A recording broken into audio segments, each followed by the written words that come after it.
చెప్పిండు కానీ మా ముఖ్యమంత్రి గారు చెప్పిండు కానీ పులి బయటకు వస్తే బోన్ రెడీగా ఉందని మా ముఖ్యమంత్రి గారు ఎప్పుడో చెప్పారు. దాని మీద మేమేం మాట్లాడతాం.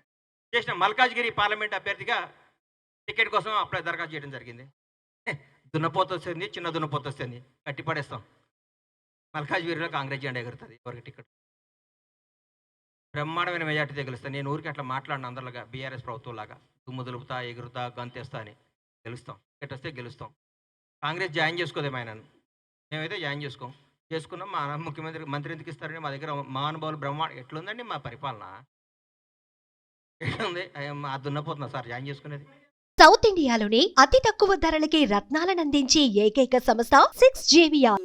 అరే అది ఇది వింతల గురించి మాట్లాడుకుంది. ఇప్పుడు కాంగ్రెస్ ప్రభుత్వం గురించి, రేవంత్ రెడ్డి గారి మంత్రివర్గం గురించి, పరిపాలన గురించి అరే అందరు పోతున్నారంట ప్రగతి భవన్ కి, అందరు పోతున్నారంట సచివాలయానికి, అందరు కలుస్తున్నారంట ముఖ్యమంత్రి గారిని, అందరు కలుస్తున్నారంట మంత్రి గారిని. ఇంతకంటే ఆనందం ఏం కావాలండి? భారతదేశ వ్యాప్తంగా ప్రతి ముఖ్యమంత్రి రేవంత్ రెడ్డి గారి పరిపాలన గురించి ఆరాధిస్తున్నారు, ఆలకిస్తున్నారు, కాంగ్రెస్ ప్రభుత్వం గురించి సంతోషిస్తున్నారు. ఇంతకంటే ఏం కావాలి?